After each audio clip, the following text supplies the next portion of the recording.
حرام. تو پیٹوں میں درد ہو گئے کچھ پجاریوں کے. سوچا دکانیں کیسے چلیں گی, نقصانات آپ دیکھو. کربلا جانتے ہیں کہ نہیں؟ سنا ہے نا کربلا؟ سنا ہے کربلا؟ کتنے شہید ہوئے؟ زور سے کتنے؟ اور زور سے کتنے؟ اتنی زور سے بولو کہ ان دلالوں کے اور ان چوروں کے کانوں تک آواز جانی چاہیے. کتنے شہید ہوئے؟ اللہ سلامت رکھے. آگے والوں کی آواز ایسی ہے یقیناً یہ آواز دل سے نکلے تو مدینے تک جا رہی ہوگی. کتنے شہید ہوئے؟ ممبر والے میرا ساتھ دیں, میں کڑوی بات کرنے لگا ہوں. ڈر کسی سے لگتا نہیں ہے, موت ایک بار آنی ہے. اور رہ گئی تنخواہ نذرانے اور پیسے کی بات تو پائے مورا لنگ نیست ملک خدا تنگ نیست. بس یاد رکھیے گا ڈر کسی سے لگتا نہیں ہے. میں آئینہ کو دکھاؤں گا داغ چہرے کے, جسے خراب لگے سامنے سے ہٹ جائے. بات سچی ہونی ہے. مر گئے کا تعزیے کیوں روکے جا رہے ہیں؟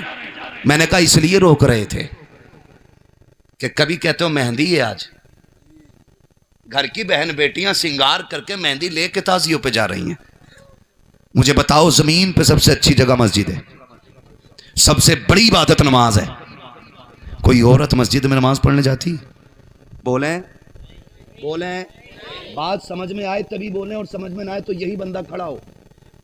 ہم نے بریلی والوں کی جوتیاں اٹھائی ہیں, انشاءاللہ یہی دماغ ٹھنڈا کر کے جائیں گے.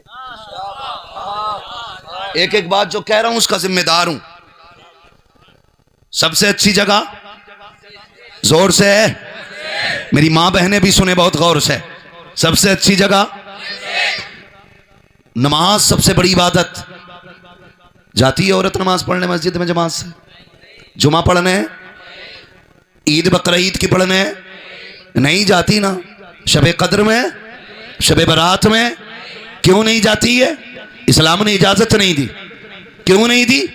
تاکہ اس کی عزت پہ کوئی آنچ نہ آنے پائے.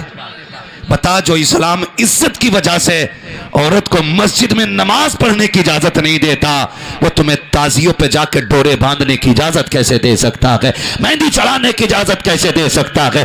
اگر تمہاری سمجھ میں پھر بھی نہ آئے, ڈھولک لے کے گلی گلی شور مچاتے پھرو. یہاں تک لوگ کہہ رکھے ہیں ڈھول اس لیے بجاتے ہیں تاکہ زمانے کو یہ پتا چل جائے حسین کا مہینہ آ گیا ہے. میں کہتا ہوں صرف حسین کا مہینہ کیوں, رمضان کا مہینہ بھی تو عظمتوں والا ہے, ربیع الاول بھی تو عظمتوں والا ہے, شعبان بھی تو عزتوں والا ہے. سب میں ڈھول بجایا کرو. لیکن ہم یہ کہتے ہیں سنی بریلویوں کو تمہارے ڈھولک کے اعلان کی ضرورت نہیں ہے. چاند آنے سے پہلے ان کا دل بتا دیتا ہے حسین کا مہینہ آنے والا ہے, 12ویں کا مہینہ آنے والا ہے, بقرعید کا مہینہ آنے والا ہے, ربیع الاول آنے والا ہے. ہمیں ڈھولک کی ضرورت نہیں, رب نے چاند بنا دیا ہے, ہم چاند سے مہینوں کا پتہ لگا لیتے ہیں. اور تمہیں غیرت آنی چاہیے. تم نے تعزیے کے نام پہ بیٹیوں کو بے پردہ کیا, میلے کے نام پہ بے پردہ کیا. دیکھ تو صحیح, ایک تعزیہ جو حسین نہیں یاد حسین ہے, اس کے اوپر تیری بیٹی بنا دوپٹے کے جاتی ہے. تیری غیرت کہاں مر جاتی ہے؟ کیوں بھولتا ہے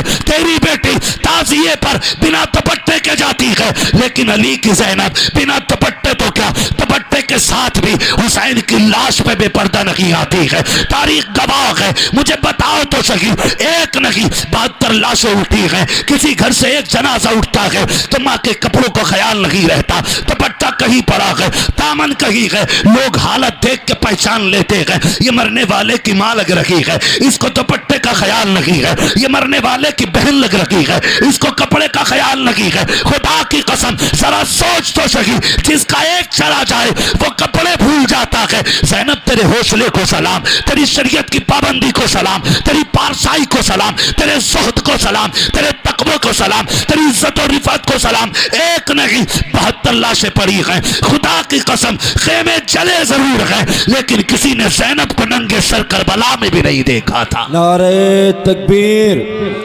نعرہ رسالت, مسلک اعلی حضرت, ذکر شہدائے کربلا. نعرہ تکبیر, نعرہ رسالت, حضرت مفتی حماد صاحب قبلہ. نعرہ تکبیر, نعرہ رسالت. بہت زبردست پیغام. بری لگ رہی نا؟ یہ کڑوی سچائی ہے. کربلا کا اصل پیغام ڈھول نہیں, کربلا کا حسین کا پیغام تھا نماز اور قرآن اور حق کا ساتھ دینا. سر اولاد کسی کی فکر نہ کرنا، حق کے لیے کھڑے ہونا۔ حسین نے اولاد کی فکر نہیں کی، امت کی فکر کی ہے، امت کی فکر کی ہے، حسین نے امت کی فکر کی ہے۔ یاد رکھیے گا، حسین کا پیغام تھا قرآن نہ چھوٹے، نماز نہ چھوٹے، حق نہ چھوٹے۔ بہن کا پیغام دیکھیں، لاشیں بیٹے کی کیوں نہ ہو، حضور کی شریعت نہ چھوٹے، پردہ نہ چھوٹے، پردہ نہ چھوٹے۔ کیا یہ پردہ ہو رہا ہے؟ ہو رہا ہے یہ پردہ؟ تعزیے کے نام پہ کتنی گنڈا گردی ہے، خود جا کے دیکھ لو۔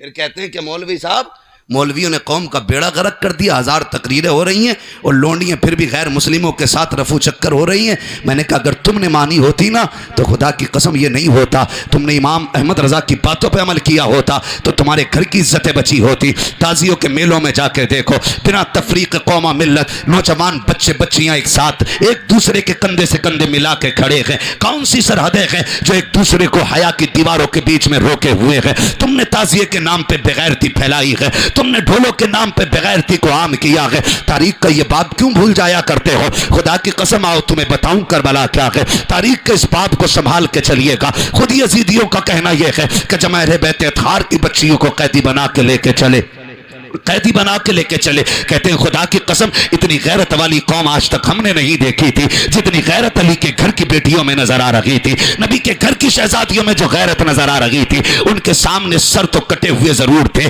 لیکن انہوں نے اپنے چہروں کو بے نقاب نہیں کیا تھا، اپنے چہروں کو کھول کے دوسروں کے سامنے پیش نہیں کیا تھا۔ یہ خود وہ لوگ کہہ رہے ہیں جو قیدی بنا کے لے کے جا رہے ہیں۔ آؤ تاریخ کا یہ باب بھی تمہیں پلٹ کے دکھاؤں، اللہ کرے میری بات آپ کے دماغ میں اتر جائے آج کے بعد، کہ کوئی بھی محرم اور تعزیے کے نام پہ اپنے گھر کی عزت کو نیلام نہ کرے، مصطفیٰ کی شریعت کے ساتھ کھلواڑ نہ کرے۔ خود یہ لوگ کہتے ہیں کہ قافلے چلتے رہے، حالت یہ ہوتی تھی کہ قافلہ چلتا، جب نماز کا وقت ہوتا پورا قافلہ ٹھہرتا، یزیدیوں کے خیمے لگائے جاتے تھے لیکن علی کے گھر کی بیٹیوں کے لیے کوئی خیمہ نہیں ہوتا تھا، ان کے لیے زمین کا فرش ہوتا تھا، آسمان کا شامیانہ ہوتا تھا، اسی دھوپ کی چادر تلے بیٹھ جاتے تھے۔ اس وقت بھی پانی میسر نہیں ہے، گرمی کے موسم میں ریت سے تیمم کر کے علی کے گھر والے نماز کو پابندی سے ادا کر رہے ہیں، ایک وقت کی نماز نہیں چھوٹ رہی علی کے گھر والوں کی۔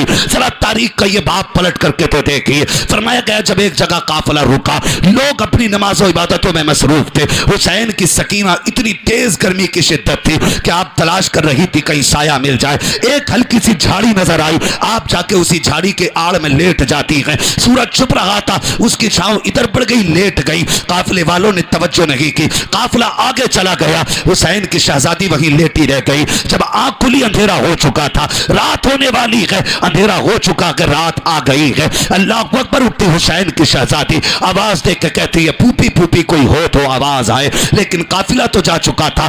آگے جا کر کے مغرب کے وقت کے لیے جب قافلہ رکا ہے، اب جب مغرب کے بعد قافلہ چلنے کی باری آئی ہے تو جس نیزے پہ میرے حسین کا سر ہے وہ نیزہ آگے نہیں بڑھ رہا ہے۔ قیدیوں کے لیے ایک لمحہ مشکل تھا، سیدہ زینب نے کہا تھا سجاد ذرا پوچھو تو صحیح یہ قافلہ آگے کیوں نہیں جا رہا ہے؟ امام زین العابدین نے پتا کیا، لوگوں نے بتایا جس نیزے پہ حسین کا سر ہے وہ نیزہ آگے بڑھنے کا نام نہیں لے رہا ہے، لاکھ اٹھایا جا رہا ہے لیکن اتنا وزنی ہو گیا ہے کہ اٹھ نہیں رہا ہے۔ لوگوں نے جب اتنی بات کہی، کہتی پھوپھی جان جس نیزے پہ بابا کا سر ہے وہ نیزہ آگے نہیں جا رہا ہے۔ حضرت سیدہ زینب نے اتنا سنا، بے ساختہ زبان سے نکل جاتا ہے، لگتا ہے حسین کی سکینہ